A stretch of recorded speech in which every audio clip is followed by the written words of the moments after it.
जब भी मैं गैरत की बात करता हूँ, वो गैरत के लिए मुझे कुछ वाक़या याद आता है, अंग्रेज़ों का वो सोफे वाला वाक़या। गैरत अच्छा चलो आगे चलते हैं मेरे भाई जल्दी से। वक़तलत नफ़सन, ए मूसा फिर तूने एक इंसानी जान को कत्ल कर लिया था, गलती से किया था ना। कितने परेशानियाँ होती हैं जब कोई इंसानी जान कत्ल हो जाए, तो कितनी टेंशनें होती हैं। तो फ़नज्जयनाका मिनल गम, हमने तुझे गम से बचा लिया। अब देखो ये सारी गलत ज़ाविये से देखो ना, तो ये सब टेंशनों की बातें हैं। कुरान हमें ये भी सिखा रहा है कि सही ज़ाविये से सोचोगे तो जो चीज़ें तुम्हें टेंशनों की लग रही हैं वो असल में अल्लाह की रहमतों की हैं। हम अगर उल्टे तरीके से ये सब चीज़ें सोचें तो क्या क्या रिजल्ट होगा।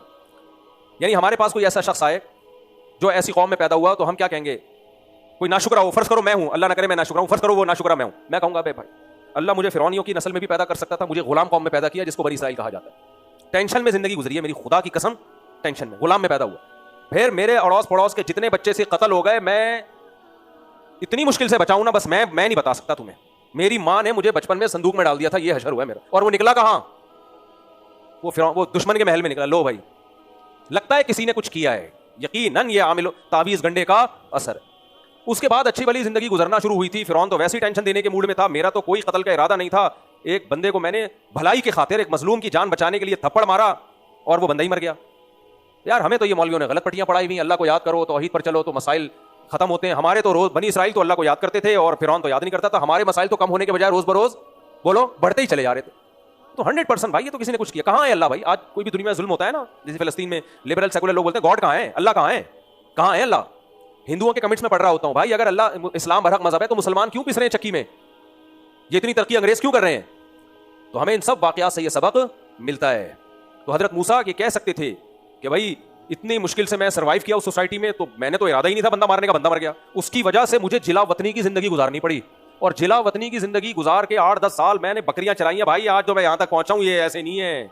10 साल बकरियां आसान होती हैं, लेकिन अल्लाह इन सब चीजों को आजमाइश के बजाय नेमतों के तौर पर बयान कर रहा है। सूरह यूसुफ में भी यही मजमून है ना, सूरह यूसुफ का। और 10 साल बाद बकरियां चरा के आया तो रास्ता ही भूल गया। लो भाई, शदीद सर्दी है, रास्ता ही भूल गया ये मिस्र जाने। और फिर अल्लाह ताला ने भेजा कहां, जाओ भाई डायरेक्ट फिरौन के पास। इन सब चीजों को अल्लाह नेमत के तौर पे बयान कर रहा है। कैसे, ए मूसा बनी इसराइल के हजारों बच्चे कत्ल हो गए, मैंने तुझे कत्ल होने से बचाया।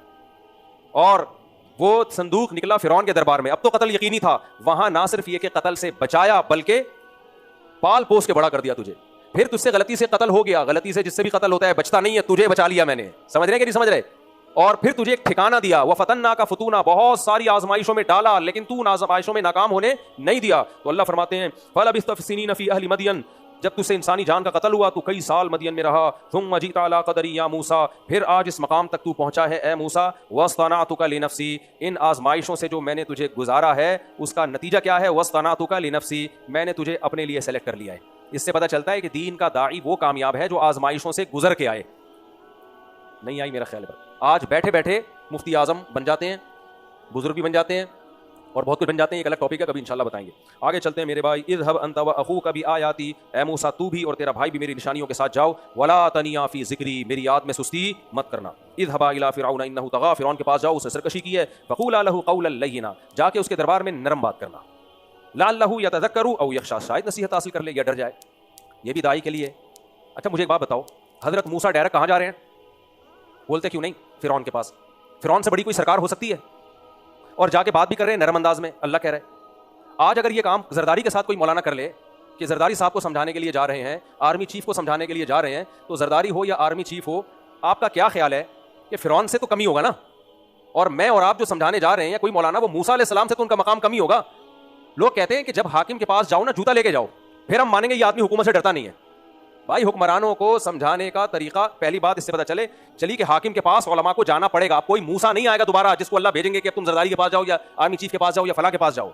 दोबारा आप कोई मूसा नहीं आएगा। हदीस में सही हदीस है, उलमाउ वरसतुल अंबिया, उलमा अंबिया के वारिस हैं। अब उलमा ये काम करेंगे, नहीं करेंगे तो मुजरिम होंगे।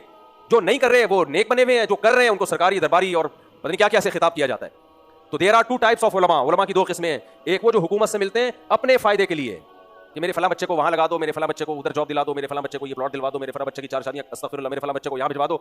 ये होते हैं दरबारी मुल्ला, उनकी हाँ में हाँ मिलाने वाले। और जो उनको समझाने के लिए, मोहब्बत से उनको समझाने के लिए जाते हैं, तो वो दरबारी नहीं होते, वो तो वो जिम्मेदारी पूरी कर रहे हैं जो अल्लाह ने हम पर फर्ज की है। तो मूसा अलैहिस्सलाम को फरमाया कि इनके पास जाओ, लअल्लहु यतज़क्करु औ यख़शा। मूसा अलैहिस्सलाम अब परेशान, क़ाला रब्बना इन्नना नख़ाफ़ु अन यफ़रुता अलैना औ अन यतग़ा। हज़रत मूसा और हारून दोनों मिलकर कहने लगे हज़रत मूसा अलैहिस्सलाम ने हारून अलैहिस्सलाम को जाके समझाया ना कि भाई अल्लाह ने आपको भी नबूवत दी है, दोनों चलो। तो दोनों कहने लगे ए अल्लाह, हमें डर है कि फ़िरौन हम पे सरकशी करेगा, वो ज़्यादती करेगा, बगावत करेगा हम पे, वो हमें छोड़ेगा नहीं। अल्लाह ने फरमाया, इससे एक बात और भी पता चलती है, जब कोई बड़ा आपको हुक्म दे किसी बात का, कितना ही नेक शरीफ शुरफा तजर्बेकार हो, आपको जो तहफ़्फ़ुज़ात हो आप उसके सामने रख दें कि सर आपने ये हुक्म तो दिया है लेकिन इसमें ये खतरात हैं, क्योंकि कॉन्फिडेंटली जो काम किया जाता है उसमें जान होती है। जिस काम करने में आपको खुद ही इत्मीनान ना हो कि पता नहीं मेरा होगा क्या, वो काम फिर होता नहीं। तो जब भी आप दूसरी शादी करने जा रहे हो, मेरे मशवरे पर इश्कालात हो रहे हैं, आप मेरे सामने रख दो, उस्ताद जी मुझे खतरा है कि वो मैं मार भी खा सकता हूँ, मेरी हड्डियाँ भी टूट सकती है, मेरे घुटने भी ज़ाया हो सकते हैं, बहुत कुछ हो सकता है। तो मैं इंशाल्लाह आपको बताऊंगा क्या कि कौन कौन से स्पेयर पार्ट्स आपके ऐसे हैं जिनको खतरा है और कौन कौन से ऐसे हैं जिनको खतरा नहीं, और क्या कुछ हो सकता है, तो फिर कॉन्फिडेंटली आप ये काम करेंगे। खैर, अल्लाह फरमाते हैं क़ाल ला तख़ाफ़ा इन्ननी माकुमा, ये बड़ी मज़े की आयत है। अल्लाह ने फरमाया ए मूसा और हारून, खौफ मत करो, इन्ननी माकुमा, मैं तुम दोनों के साथ हूँ, अस्माउ, तुम्हारी बातों को सुन भी रहा हूँ, व अरा, और तुम्हारे हालात को देख भी रहा हूँ। फ़ातियाहु फ़क़ूला, जाओ जाके उसको ये कहना, इन्ना रसूला रब्बिक, हम आपके रब के पैगम्बर हैं, फ़अरसिल माना बनी इसराईल वला तुअज़्ज़िबहुम, बनी इसराइल को हमारे साथ भेज दें, जुल्म न करें। क़द जीनाका बिआयतिन मिन रब्बिक, हम अल्लाह की तरफ से निशानी लेकर आए हैं। वस्सलामु अला मन इत्तबअल हुदा, जो भी सीधे रास्ते को फॉलो करेगा उस पर सलामती। क़ाल फमन रब्बुक इन्ना क़द ऊहिय इलैना, और उसको ये भी बता देना कि हम पर वही आई अल्लाह की तरफ से, अन्नल अज़ाब अला मन कज़्ज़ब व तवल्ला, कि ये पैगम्बर की दावत है, इसको झुठलाना आसान नहीं है, क्योंकि हमारी अपनी हैसियत से हम दावत नहीं दे रहे, हम किसका पैगाम पहुँचा रहे हैं, अल्लाह का। इसमें यह भी पता चला कि मूसा अलैहिस्सलाम ने कहा ना, क्योंकि ये अल्लाह की दावत है, लिहाजा इसके इनकार के नतीजे में आसान नहीं है इनकार इसका, उस पर अजाब आएगा, और वो अजाब जहन्नम की आग की सूरत में होगा। यहाँ भी आज जो लिबरल सेकुलर बोलते हैं ना, ये नमाज नहीं पढ़ी तो क्या हो गया, ये अल्लाह उठा के आग में डाल देगा, ये मौलवी ऐसे, ये मौलवी वैसे। भाई साहब, मौलवियों की ऐसी की तैसी यार, आप जो मर्जी कर लो। मौलवी अगर अल्लाह का पैगाम आप तक पहुँचा रहा है, उसका इनकार हल्की बात बोलो नहीं। नमाज छोड़ना बजाते खुद कुछ भी नहीं है, कुछ पढ़ते हैं कुछ छोड़ते हैं, लेकिन अगर ये अल्लाह का हुक्म है कि पढ़नी है, फिर छोड़ना आसान नहीं। अल्लाह अगर ये कह देना ये पत्थर यहाँ से उठा के यहाँ रखना है हर कीमत पे, भाई कोई आदमी ये गिलास उठा के यहाँ से वहाँ रख दे, गिलास को उल्टा करके रख दे, सीधा करके रख दे, कोई सर कलम किया जाता है उसका? अभी भाई ने पानी पी के गिलास वहाँ रख दिया, अगर ये इनके सर पे रख देते उल्टा करके, थोड़ा सा हम हंसते बोलते पागल हो गया, बार बार करते तो कान मरोड़ देते, क्या ख्याल है, यही होता। लेकिन अगर अल्लाह किसी पैगंबर को भेज के कहता कि ये गिलास उठा के यहाँ नहीं रखना वहाँ रखना है, और ये मेरा यकीनी हुक्म है, और बार बार ताकीद से समझा देता कि ये नहीं करना, अब ये हल्का काम बोलो नहीं। मैं और आसान मिसाल से बात समझाता हूँ। देखो, डॉक्टर ने आपको कहा कि 12 घंटे की फास्टिंग करनी है आपने, शुगर लेवल को कंट्रोल करने के लिए। 12 घंटे होने में अभी 1 मिनट बाकी था, आपने फास्टिंग तोड़ दी, डॉक्टर को बताया तो डॉक्टर रख के चमाट मारेगा आपको? बोलते क्यों नहीं? डॉक्टर कहेगा कोई बात नहीं यार, 11 घंटे 59 मिनट और 59 सेकंड तक अगर एक काम कर लिया, वेल डन यार, तो कोई बात नहीं, 1 आध मिनट से कुछ नहीं होता। लेकिन यही रमजान का रोजा है, अल्लाह ने कहा गुरूब आफ्ताब तक इज्तिनाब करना है, आपने 1 मिनट नहीं 1 सेकंड पहले खा लिया, 60 रोजों का कफारा है। कितने रोजों का? और तोबा अलग, तोबा नहीं की तो जहन्नम की आग है, कफारे से गुनाह माफ नहीं होता। गुनाह तो तोबा करनी पड़ेगी गिड़गिड़ा के मैंने गलत किया, और उसके अलावा दुनिया में सजा 60 रोजे। वजह क्या है भाई? 1 सेकंड या 2 मिनट की बात नहीं है, आपने किसके हुक्म को तोड़ा है? अल्लाह के। तो इसलिए अल्लाह ने मूसा अलैहिस्सलाम से फरमाया कि इनको जाके फिरौन को कह देना, अन्नल अज़ाब अला मन कज़्ज़ब व तवल्ला, ये मेरी दावत नहीं है, मैं नुमाइंदा किसका हूं? अल्लाह का। तो जो इस दावत का इनकार करेगा उस पर अजाब आएगा। क़ाल फमन रब्बुकुमा या मूसा, अब मूसा अलैहिस्सलाम चूंकि हर बात अल्लाह की कर रहे थे, कह रहे थे मेरी दावत नहीं अल्लाह की, तो फिरौन ने कहा मर रब्बुकुमा या मूसा। मैं बस 2-3 मिनट में बयान समेट के खत्म करता हूं। ए मूसा, तुम दोनों का रब है कौन? इसको अच्छी तरह समझो इस आयत को। ये जितने डार्विन शॉर्विन बंदर चैंपैंजी से हमें बनाने की कोशिश कर रहे हैं ना, इन सब का जवाब इस अगली आयत में। समझ रहे हो कि नहीं समझ रहे? फिरौन ने कहा फमर रब्बुकुमा, केड़ा रब, समझ रहे हो? केड़ा रब, घुन्ना बन गया ना। आज एथियस्ट भी यही कहते हैं, कौन गॉड वॉट कौन? भाई जब हम गाड़ी के एक्सेलरेटर पे पांव रखते हैं तो गाड़ी चलती है, ब्रेक पे पांव रखते हैं तो रुकती है, तो हर काम लॉजिक से हो रहा है, तो रब कहां गया इसमें? एक अभी आया है बहुत बड़ी फिल्म, उसने कहा है कि ग्रेविटी का लॉ है, ऊपर चीज फेंकेंगे तो नीचे आएंगी, तो रब बस एक कानून है, अगर रब ने है भी तो ये बना दिया उसने एक लॉ, ये तो एक लॉजिक के तहत हर काम हो रहा है। तो मूसा अलैहिस्सलाम से फिरौन ने यही सवाल किया, मर रब्बुकुमा या मूसा, ए मूसा तुम्हारा रब है कौन? मूसा अलैहिस्सलाम ने बहुत ही मुख्तसर और खानदानी जवाब दिया। इस जवाब का जवाब किसी के बाप के पास भी नहीं। फरमाया रब्बुनल्लज़ी अअता कुल्ल शैइन खल्क़हु सुम्मा हदा। सुभान अल्लाह। 2 चीजें इस कायनात में हमें नजर आती हैं, चेंजर के बगैर चेंजिंग नहीं हो सकती, क्रिएटर के बगैर क्रिएशन कैसे हो गई? मूसा अलैहिस्सलाम ने कहा जिसने बनाया इसको पहली दफा। समझ में आ रही है बात? खल्क, तख्लीक, क्रिएशन, जिसको इंग्लिश में क्या कहते हैं? क्रिएशन। जिसने क्रिएशन के अमल से इस कायनात को गुजारा है वो कौन है? वो खुद बखुद नहीं हो सकती है। मैंने बताया था ना, जितने मुल्हिद एथियस्ट और डार्विन शॉर्विन की बातें करने वाले, ये बहुत अफलातूनियां, बुकरातियां, हाइड्रोजन यूं फलाना यूं, फिर वो 1 करोड़ खरबों साल पहले जो असल सवाल है ना वो ये पी जाते हैं। जैसे कादियानी मिर्जा की नबूवत पे बात करेगा, शख्सियत पे बात नहीं करेगा। हम कहते हैं पहले उसका शरीफ इंसान होना साबित करो, नबूवत तो बात की चीज है ना, शरीफ इंसान पे बात नहीं करते। वो क्या नहीं एक्चुअली नबी आखिरी नबी नहीं, वो आखिरी का ये मतलब है। भाई छोड़ दे, नबी आखिरी होने का मतलब क्या है, वो एक अलग बहस है। पहले ये बताओ कि मिर्जा गुलाम अहमद कादियानी शरीफ इंसान था या नहीं था, इस पे मुनाजरा करो, हम उसकी किताबों से साबित करेंगे। नबी तो बात की चीज है, वो शरीफ इंसान ही नहीं था, उसकी किताबों से साबित करेंगे। कादियानी जहर का प्याला पी लेगा, इस मुनाजरे पे याद रखो कभी भी आमादा नहीं हो। इसी तरह ये जो डार्विन की बातें करते हैं, ये कायनात ऐसे हुई, बिग बैंग थ्योरी, धमाका शमाका, इनसे पूछो कि वो पहली मर्तबा एनर्जी कहां से इतनी आ गई, वो मादा कहां से आ गया इतना, जिसमें धमाके के नतीजे में वसीम भाई वजूद में आ गए, गफ्फार भाई वजूद में आ गए। वो तो बात की चीज है ना, वो धमाका के लिए जो मटेरियल था वो कहां से, गुब्बारा फटता है ना, बम फटता है, तो बम कहां से आया? अल्लाह न करे कहीं बम फटा, लाशें पड़ी हुई हैं, एक मुजरिम पे शक हुआ, उसको उठा के आप ले आए, तूने फोड़ा है, वो कह रहा है बम जो है ना, तो इंक्वायरी होगी ये बम बनाया किसने, ये किस दुकान से खरीदा इसने, इसे फाड़ा किसने, ये इंक्वायरी होती है कि नहीं होती, इसका बटन किसने दबाया। लेकिन वो आपकी तवज्जो हटाने के लिए इन तमाम चीजों से जहन हटा के कह रहे हैं एक्चुअली जब धमाका होता है ना, तो देखें बारूद अंदर से जलता है तो एनर्जी प्रोड्यूस करता है, वो इंग्लिश भी मारेगा वो थोड़ी सी, जब एनर्जी होती है तो ऐसे वो सेल जो है ना ट्रिम करके फटते हैं, और जब फटते हैं तो सब फटते हैं उसमें। तो जो भी खुफिया एजेंसी के या जो भी इंक्वायरी के करने वाले लोग होंगे या इससे मुतमईन हो जाएंगे, इसका मतलब ये खुद ब खुद हुआ है, मान लेंगे, बोलेंगे भाई साहब ये तो हमें पता है कि जब भी कोई धमाका फटता है, कोई साइंसी अमल होता है, उसकी कोई लॉजिक होती है, कोई केमिकल रिएक्शन होता है, ये हमें पता है। तू ये बता बम लिया कहां से तूने, ऐसा बम जो फटा तो इतने लोगों को फाड़ दिया उसने, ये बम बनाया किसने, ये मादा आया कहां से? तो इन्वेस्टिगेशन में सबसे पहला सवाल ये होगा, वो फटा कैसे, ये बाद में। तो ये कमबख्त खुदा का इंकार करने के लिए बिग बैंग थ्योरी का सहारा लेके कायनात को फाड़ भी दिया इन्होंने, तोड़ ताड़ भी दिया, सूरज चांद सितारे वितारे बना भी दिए, जो इतना इंपॉर्टेंट सवाल नहीं है। असल सवाल ये था कि वो मटेरियल कहां से आया, उसमें इतनी एनर्जी कहां से आई कि जिस दम, और फिर यानी वो क्रिएटर कौन है उसका बनाने, वो खुद से कैसे बन गया। इसलिए मूसा अलैहि सलाम ने, इस फिरौन भी मुल्हिद था, एथियस्ट था, कहा कोई खुदा नहीं है, जो है तो मैं ही हूं बस। इसलिए मूसा अलैहि सलाम ने दो दलाइल देके ना सारी जड़ें काट डाली, फरमाया आता कुल्ल शैइन खल्क़हू, जिसने बनाया है, और उससे भी एक और मजबूत दलील कि सुम्मा हदा, फिर हर चीज को गाइड कर दिया कि उसको कैसे चलना है, नहीं आई फिजिक्स के लॉज में उसको ढाल दिया है।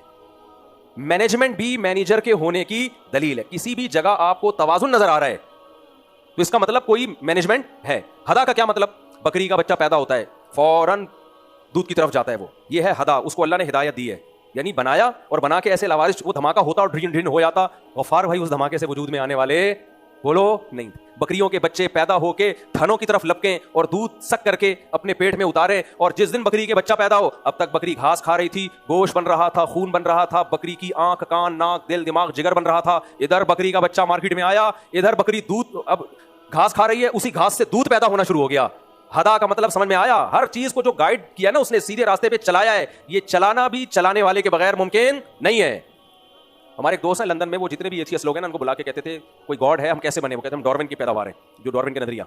तो फौरन कहते थे यार ये कैसे हो गया कि माँ रोटी खाती है, गोश्त बनता है, इधर बच्चा आया फौरन दूध बन गया। ये भी हुस्न इत्तिफाक है, इत्तिफाक से ऐसा हुस्न कि बगैर देखे शादी हो जाए, और इत्तिफाक से ऐसा हुस्न कभी निकला आपका? बहुत हसीना उसको मिलती है जो 20 रिश्ते सेलेक्ट करने के बाद मुंतखब करता है, वरना इत्तिफाक से ऐसी हसीना किसी के हिस्से में नहीं आती। और हो सकता है करोड़ों में किसी एक हिस्से में आ जाए, और लेकिन हर जगह ही हुस्न हो, तो ये इत्तिफाक से नहीं हो सकता। तो अल्लाह मूसा अलैहि सलाम ने फरमाया आता कुल्ल शैइन खल्क़हू, है फिरौन जिसने हर चीज़ को बनाया, ये खुद बहुत नहीं बन सकती। और सुम्मा हदा, फिर बनने के बाद बेढंगा छोड़ थोड़ी दिया इसको, ज़मीन अपने महवर के गिर्द घूम रही है। 23 डिग्री क्यों झुका दिया भाई? अगर ज़मीन ज़्यादा झुक जाती तो भी हम जिंदा नहीं रहते, कम झुक जाती तो भी हम जिंदा नहीं रहते। एक एक चीज़ को हयात के हिसाब से डिज़ाइन किया गया है। तो ये जो हमें कायनात में इतनी खूबसूरत मैनेजमेंट कि हर चीज़ अपने फितरत के नेचर के रास्ते पे चल रही है, ये खुद नहीं चल रही, इसे किसी ने चलाया है। तो फिरौन जो है ना बौखला गया, फ़ौरन एक जवाब दिया। बस ये आयत पढ़ के ख़त्म करता हूँ, बाकी कल पढ़ेंगे हम। क़ाल फ़मा बालुल क़ुरूनिल ऊला, इसका तो फिरौन के बाप के पास भी कोई जवाब नहीं था, और आज भी जो फिरौन मार्केट में चल रहे हैं ना, उनके बाप के पास भी इस आयत का कोई जवाब बोलो नहीं, उनके पास भी कोई जवाब। बस फिर वो एक बात फिरौन ने ये इस तरह से सवाल किया था, आज का एथियस्ट किसी और तरह से सवाल करता है। फिरौन ने कहा फमा बालुल क़ुरूनिल ऊला, जो इतने सारे लोग खुदा पर ईमान लाए बगैर चले गए हैं, उनका क्या होगा? वो सारे आग में, वो सारे जहन्नम में। आज भी ये सवाल किया जाता है। भाई अगर खुदा पे ईमान लाना इतना ज़रूरी है तो न्यूटन, आइंस्टाइन और इतने बड़े जापानी, इतने शरीफ शुरफा किस्म के लोग होते हैं, इंसान का ज़मीर कभी बर्दाश्त नहीं करेगा कि इतनी खूबसूरत ट्रेनें ईजाद करने वाले जा कहाँ रहे हों। हम जन्नत में जा रहे हों जिन्हें नाड़ा बांधना नहीं आता।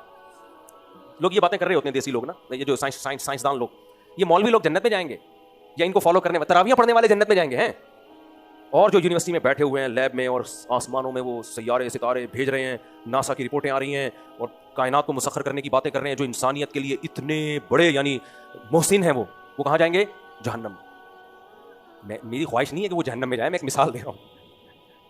उन तक दीन की दावत अगर किसी तक पहुंची नहीं तो फिर अल्लाह किसी को जहन्नम में नहीं लेके जाएगा। दावत पहुंची और ठुकरा दी तो भाई मेरी दावत थोड़ी, ये उसकी दावत है जिसने सूरज को बनाया, फिर तो बनता है जहन्नम में जाना। न्यूटन का भी मैं कोई फतवा नहीं दे रहा कुछ न्यूटन के बारे में। तो फिरौन ने फौरन कहा कि फमा बारुल कुरूनिल ऊला, इतने लोग जो जा चुके हैं उनका क्या होगा। जवाब आसान था, भाई जिसके पास दीन की दावत पहुंची और उसने उसको एक्सेप्ट किया वो जन्नत में जाएगा, और अल्लाह की दावत को ठुकरा दिया वो कहाँ जाएगा, जहन्नम में। लेकिन जहन्नम में जाने वाले चूंकि ज्यादा थे, इसलिए मूसा अलैहिस्सलाम को ये खौफ था कि अगर मैं कह दूं ना वो भी जहन्नम में, तो फिरौन फौरन तस्वीर का रुख चेंज कर देगा, कहेगा देख लो भाई तुम्हारे मामू को भी जहन्नम में भेज दिया इसने, तुम्हारे दादा के बारे में कह रहा है वो जहन्नम में जाएंगे। इससे क्या होगा, लोग एक तैश दिलाने के लिए, ये भी बातिल की आदत होती है कि जब वो मुनाजरा हारना शुरू करता है तो वो कहता है मुफ्ती साहब ठंडा पानी पिए, आया याद आपको, तैश दिलाने वाली बात करता है, ये गिलास ये पानी, आप गुस्से में आ रहे हो, वो मौजू से हट के बातें करना शुरू कर दे। ये ज्यादती है, ये क्या है, ये ज्यादती कर रहे हैं। अबे तू सवाल का जवाब दे जो मैं तुझसे पूछ रहा हूं। तो वो इस तरह की चीजों को घुमाता है इश्तियाल दिलाने के लिए, लो भाई तुम्हें भी जहन्नम में। तो मूसा अलैहिस्सलाम क्योंकि हिकमत के साथ दीन की दावत दे रहे थे, उन्होंने ये बहस छेड़ी नहीं कि तुम्हारे बाप दादा का क्या होगा। उन्होंने फरमाया इल्मुहा इंदा रब्बी फी किताब, उनका इल्म मेरे रब के पास किताब में लिखा हुआ है, ला यदिल्लु रब्बी वला यंसा। सब मजा आता है ना याद पढ़ने में, मेरा रब ना गलती करता है ना भूलता है, जिसको जहां ले जाना होगा एग्जैक्ट वहीं लेके जाएगा। तो इस बहस को छोड़, तू कौन कहां जाएगा, तू अपनी बता, तू जहन्नम में जाएगा ये बता दूं मैं, तू कहां जाएगा। तू अगर मेरी दावत का इनकार करेगा ना, तेरा मुझे यकीन है कि तू जहन्नम में जाएगा। तो कैसी प्यारी आयत है, इल्मुहा इंदा रब्बी फी किताब। ए फिरौन, बहस को तू हटाने के लिए हजरत मूसा को पता चल गया था ना ये बहस का रुख मोड़ना चाहता है। इससे पता चलता है दाई को चाहिए हर सवाल का जवाब न दे। जब आप दीन की दावत में लगे हुए हैं तो वो तो चाहेगा उठपटांग सवाल पूछे, आप हर सवाल का जवाब न दें, आप उसके बाल को घुमा दें। आप इल्मुहा इंदा रब्बी फी किताब, ए फिरौन उसका इल्म मेरे रब के पास है किताब में, ला यदिल्लु रब्बी मेरा रब गलती नहीं करता। कि भेजना जन्नत में था, भेज जहन्नम में। तो अगर अल्लाह न करे, अल्लाह ने न्यूटन को जहन्नम में भी भेजा ना, तो वो बनती थी जहन्नम जब भी भेजेगा अल्लाह, अगर नहीं बनती होगी तो नहीं भेजेगा। इसलिए हमें न्यूटन की टेंशन लेने की जरूरत बोलो नहीं, ना हमें जापानियों को जहन्नम से बचाने की जरूरत है। हम कोशिश करें बचाने की, लेकिन अगर कोई कुफर में मरता है और अल्लाह उसे डाल देता है जहन्नम में, आप टेंशन ना लें, अल्लाह गलत नहीं करेगा। ऐसा नहीं होगा कि किसी का जुर्म ना हो और उसको सजा दे दे, तो ये अल्लाह नहीं करता। ला यदिल्लु रब्बी वला यंसा अल्लज़ी जअल लकुमुल अर्द महदा। फिर मूसा अलैहिस्सलाम ने अल्लाह की किब्रियाई बयान करना शुरू कर दी। पहले तो अल्लाह के वजूद का सबूत दिया ना, हजरत मूसा को मौका मिल गया कि मैं अल्लाह की हम्द व सना कर दूं, क्योंकि ये मौका बाद में नहीं आएगा। अल्लज़ी जअल लकुमुल अर्द महदा, ए मूसा ए फिरौन जिस अल्लाह ने ज़मीन को तुम्हारे लिए बिछोना बनाया, वजह ना सुम्मा हदा, उसको एक्सप्लेन करना शुरू किया कि ये ज़मीन बिछोना इंसान के लिए सूटेबल है। तो ये खुद ब खुद इंसान की ज़िंदगी के लिए सूटेबल नहीं बन गई है, ये इन्वायरमेंट यहाँ ज़िंदगी के लिए पैदा किया गया, तभी ज़मीन के अलावा कहीं हमें मखलूक मिलती नहीं है। वसलका लकुम फीहा सुबुला, उसमें रास्ते पैदा कर दी। व अंज़लना मिनस समाई माआ, और आसमान से उसने पानी बरसाया। फ़अख़रजना बिही अज़वाजम मिन नबातिन शत्ता, इसको कहते हैं सनअते इल्तिफ़ात, कि अभी बात मूसा अलैहिस्सलाम की चल रही है, अल्लाह खुद बीच में आ गए। हजरत मूसा बयान कर रहे हैं कि अल्लाह ने ये किया, अल्लाह ने ये किया, अल्लाह ने ये किया। अल्लाह ने कहा फ़अख़रजना बिही अज़वाजम मिन नबातिन शत्ता। अभी तक तो मूसा अलैहिस्सलाम का कलाम चल रहा था। मूसा अलैहिस्सलाम कह रहे हैं अल्लाह ने आसमान से पानी बरसाया, अल्लाह कह रहे हैं मैंने उससे तरह तरह के नबातात पैदा कर दिए। ये बलागत होती है, गोया ये बताया जा रहा है कि ऐ मूसा आप अब थोड़ी देर के लिए साइड पे हो, मैं खुद अपनी हम्द व सना करूंगा। समझ में आ रही है बात कि नहीं आ रही। इसकी मिसाल ऐसे है जैसे आपने किसी को अपना नुमाइंदा बनाया, ये रख दो वरना मैं सुबह हो जाएगी, बयान में खत्म नहीं करूंगा, मुझे आगे जाना भी है। ये ऐसे ही है जैसे आपने किसी के जिम्मे लगाया, यार तू मेरा पैगाम इस तक पहुंचा और मेरे बारे में बता कि मैं कौन हूं। वो बता रहा है तारीफों का एक ऐसा वक्त आया, आपने उसको हटाया साइड पे, ठीक है ना, बोला मैं बताता हूं मैं कौन हूं तुझे। ये बलागत का एक कायदा है।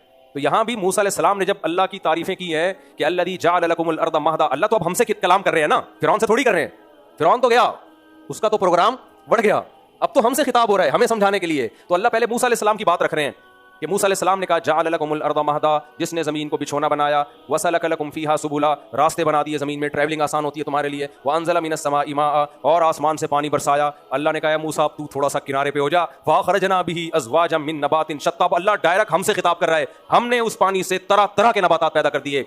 और क्या, कुलू वर्अउ अनआमकुम, ताकि खुद भी खाओ और अपने जानवरों को भी खिलाओ। इन्न फी ज़ालिका लआयातिन लिउलिन नुहा, अक्लमंदों के लिए इसमें बड़ी बड़ी निशानियां। अहमक बेवकूफ़ कहेंगे धमाके के नतीजे में खरबूजा वजूद में आ गया, धमाके के नतीजे में अनार वजूद में आ गया, अंगूर वजूद में आ गए, सब ऑटोमेटिकली इसमें सॉफ्टवेयर भी बीज में ऑटोमेटिकली इंस्टॉल हो गए कि एक बीज आप जमीन में डालते हो, पानी देते हो, गोबर मिट्टी पानी के मिलाप से दरख्त बना, फिर उससे जनाब आम बना, उसमें फूल पैदा हुए, फूल ने तितलियों को अट्रैक्ट किया, फिर उस नर मादा के मिलाप से फल पैदा हुआ, फल बड़ा हुआ, फिर पका और उसके अंदर वही गुठली दोबारा।